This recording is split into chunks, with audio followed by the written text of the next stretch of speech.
Let's do it. This is IUICAZ. Hey, this is IUICAZ. Hey, keeping the faith in the King, and the patience will give us the free.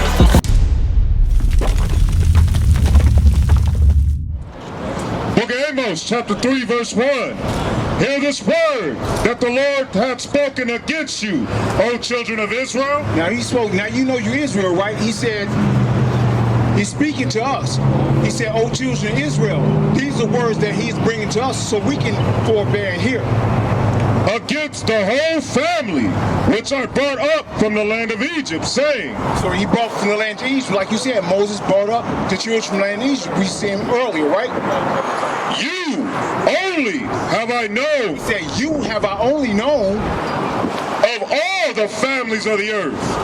Therefore, I will punish you for all your iniquities." So he said he's going to punish the children of Israel for all their iniquities. Not everybody else. Do you see everybody else going down, getting shot in the streets?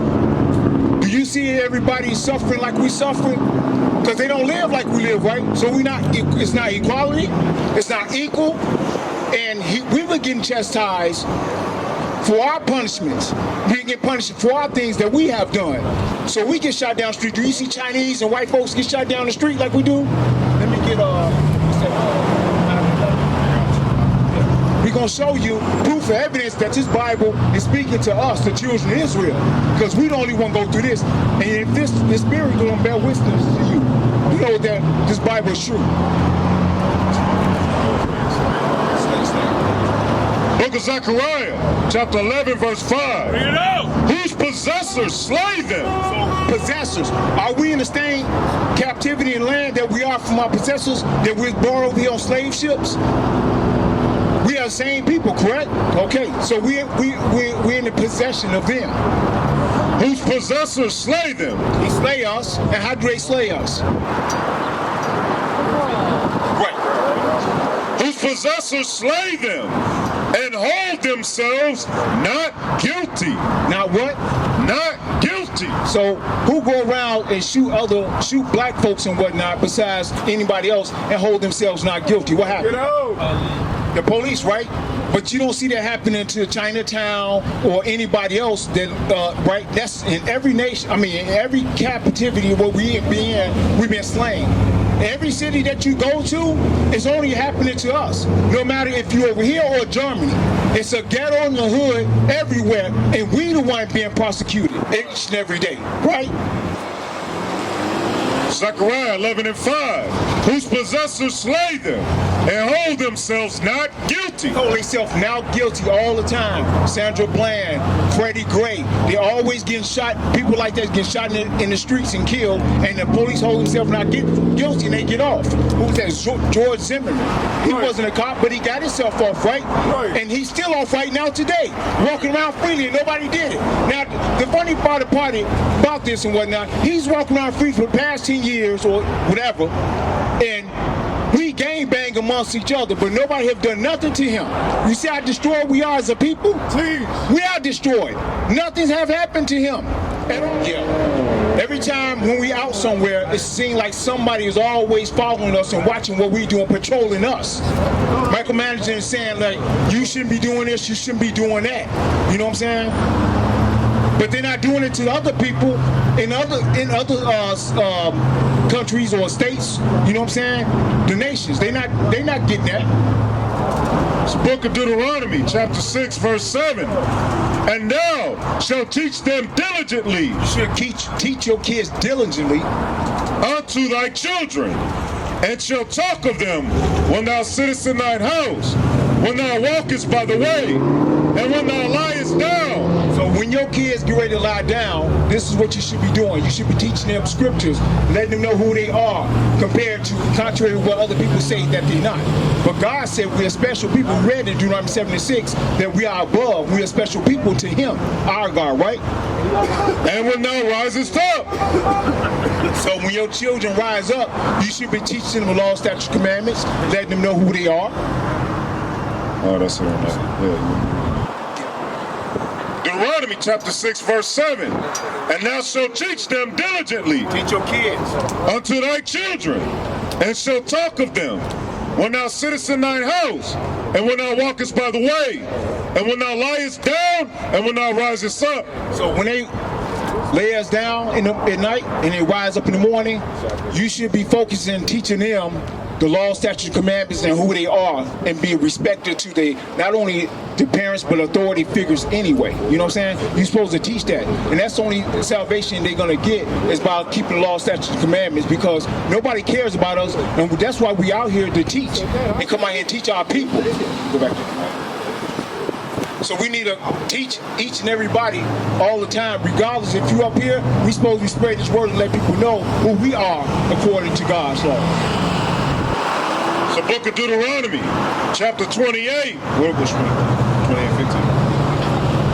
Deuteronomy chapter 28, verse 15. But it shall come to pass, if thou wilt not hearken unto the voice of the Lord thy God. Read this before. He says, if we not hearken to the voice of the Lord thy God, all these curses, all these bad things will happen to us, right? To observe, to do all his commandments and his statutes, which I command thee this day, that all these curses shall come upon thee and overtake thee. All these curses are going to come upon us and overtake us. And this is what happened. We've been overly taken about all the trauma and all the things that's going around in our neighborhood. You know what I'm saying? I know sometimes you probably get sick of certain things that's happening, and it bothers your spirit, and you want to get away, but we can't because we've been cursed because we're not keeping God's laws. We can go. Verse 16. Cursed shall thou be in the city. It says, cursed shall thou be in the city. Aren't we cursed in the city? What's going on? You see drug dealers, right? You see prostitution. You see trash everywhere, litter. Everything that's going on that's evil and wicked, and we're not teaching ourselves, or we're not practicing what we should be doing each and every day. And cursed shalt thou be in the field. Cursed shall thou be in the field. When we cursing it in the field, in the plantation field, our ancestors cursing the plantation field. What was this? When we cursed in the field, then we go through enslavement, captivity. When we was cursed, right? At the bottom. You see all these things?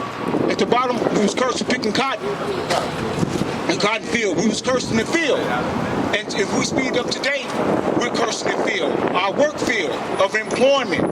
We be overly worked 60, 80 hours a week, and we get little pay. Right. That's the field too. So it's a double meaning to both of these.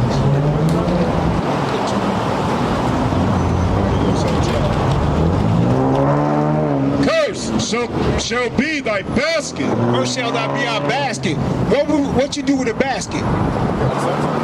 You carry stuff in it. It says cursed that be our basket. Whether we trying to save money or we going grocery shopping and get things, we get so little for our money, we get nothing. It's cursed. And thy store. Our store. We don't have any stores. We can't store anything for long because as soon as we get it, it goes right out. So cursed be our basket in our store. Deuteronomy 28, verse 37. And thou shalt become an astonishment. It says you should become an astonishment. You know what astonishment is? Okay, astonishment is when somebody even look at you and come by and like, look at these Negroes. Look how they living. They don't have to live like this, but they choose to live like this. They killing each other, pants sagging. They pants all the way down to the ground. They walking around dumbfounded, don't know what's going on at all. You should be at work or meditating on the Bible, being with their children, and they're not even doing that. So this is a curse. This is one of the curses. And thou shalt become an astonishment, a proverb. A proverb is an old saying from other nations. You know, like stereotype. Brothers don't like to work. They love chicken and watermelon. They don't like to take care of their kids. That's an old saying. A proverb and a byword. A byword. You know what a byword is? What did you tell me when I asked you earlier? I said, what are you? What's your nationality? Okay, black. Okay, black. That's a byword. Anything not your God-given name is a byword because God didn't name you black. Black is the color of your shirt. Right. We are different shades of brown. Right. These are your brothers right here, brothers and sisters. Like I said, you come from the tribe of Judah, but you're not black. Right. You're brown. You come from the tribe of Judah. Jewish short for Judah. Jesus Christ was a Jew, so what that makes you? A Jew. That's right. That's what you are. That's who you are. You're not a byword. You're not black. You're not African American. You're not a monkey. You're not a porch monkey. None of those things. That's a byword.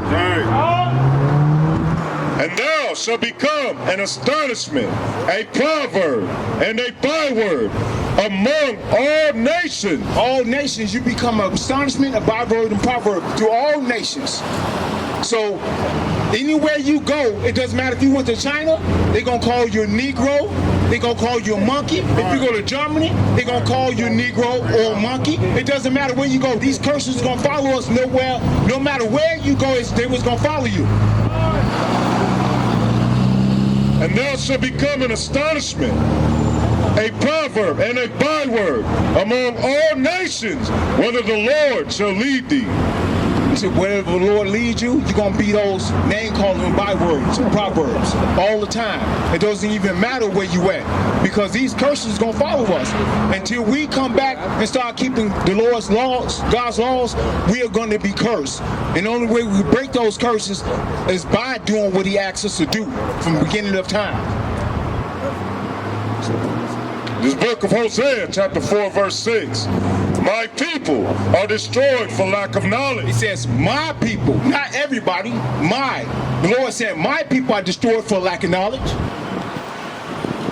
Because thou hast rejected knowledge. So you rejected knowledge. So people out here are rejecting knowledge each and every day. We're trying to get them to understand who they are according to the Bible. Like you didn't know who you were, but they rejected the knowledge. Because thou hast rejected knowledge, I will also reject thee, that thou shalt be no priest to me. Seeing thou hast forgotten the law of thy God, I will also forget thy children. See, so what it's saying is you have rejected God, so he's going to reject you because you have forgot to keep the laws, and now he had turned his back upon you. You know? So you forgot to keep the laws. We have forgot to keep the laws, so you get we forgot to keep the laws of God. 28:16. The book of Deuteronomy, chapter 28, verse 68. And the Lord shall bring thee into Egypt.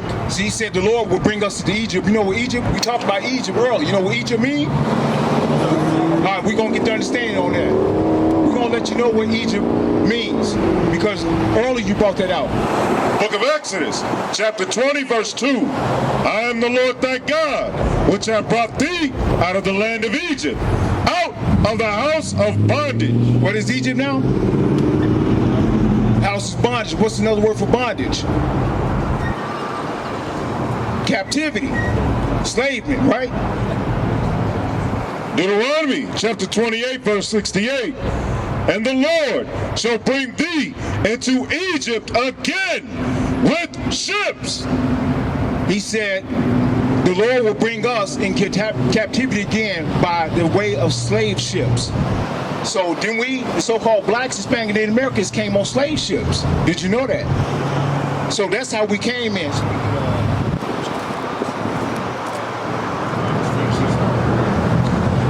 By the way whereof I spake unto thee, thou shalt see it no more again. He said you weren't going to see your homeland no more again. So we came from Africa when we was sold into bondage on slave ships. But our homeland is Jerusalem. We're Israel, but our home is Jerusalem. So we'll never see our home again. And this is why we're here right now today. And there ye shall be sold unto your enemies. He said you was going to be sold to your enemies. So you know who the other enemies are? Anyone outside the nation of Israel. The so-called black, Hispanic, Native Americans. We are the Israelites. Right. So we're sold to the white people and all other nations. Slave auction blocks. So when we got off those slave ships, what happened? They sold us in different cities and they took our children away, right? They took our children away. So when we came off those ships, we were sold right here on auction blocks, right? And you seen 12 years a slave before? You seen Roots, right? So you know, right, those 12 years slaves, you see how they was taking the children away and selling to other masters to different states like Mississippi, Tennessee. They was taking their children away and they was crying all day long and they had no might in their hand to get their children. You were sold. You know? So do you understand so far? You got any questions? So you understand that you from the tribe of Judah, right? Book of 1 Corinthians, chapter 11, verse 1.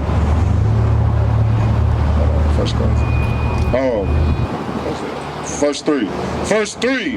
But I will have you know that the head of every man is Christ. The head of every man is Christ. And the head of the woman is the man. The head of woman is man. And the head of Christ is God. So it's God, Christ, man, then woman. It's in order. Everything is in divine order. Everything is in order by God. Okay? Every man praying or prophesying. So when the Bible's coming out, every man is praying or prophesying. When his Bible's coming out, having his head covered. Having his head covered. Dishonoreth his head. You dishonor the head of God. You dishonor. So what should you do if you know this, you see this and whatnot? That any man that's praying or prophesying, when he's listening to the Lord, what should they do when their head is covered? We're going to read it again for you. 1 Corinthians chapter 11, verse 3.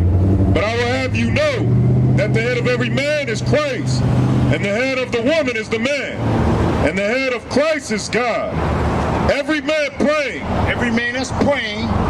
Or prophesying. Or prophesying, hearing his word coming out of the book. Having his head covered. Having his head covered. Dishonoreth his head. Dishonoreth God's head. You dishonor your head. So what should you do? If your head is covered and you listening to the words that's coming out, what should you do? Uncover your head. So what would you do? Is your head covered now as you hearing the scriptures coming out, the words coming out? It says any man's praying or prophesying, having his head covered, they should uncover his head because you dishonor his head. So what should you do? No, you should take all. It says your head is covered. Anyone that's praying or prophesying, having his head covered, that's right. All praises, all praises. That's the first sign of repentance, that you want to do what the Lord say do, because that's in the scriptures that you're supposed to do that. We used to scream black power while Heron was pushed. But at the end of the day, nothing's in vain. IUIC has been given a vision. The tents of Judah has risen. Many has attempted the mission. Minor murmuring, omitting, and missing the mark.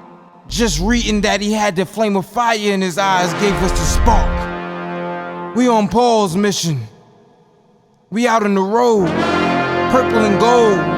From Mexico, Cuba, Haiti, Ghana, Sierra Leone. 144,000 boots banging, concrete crackling.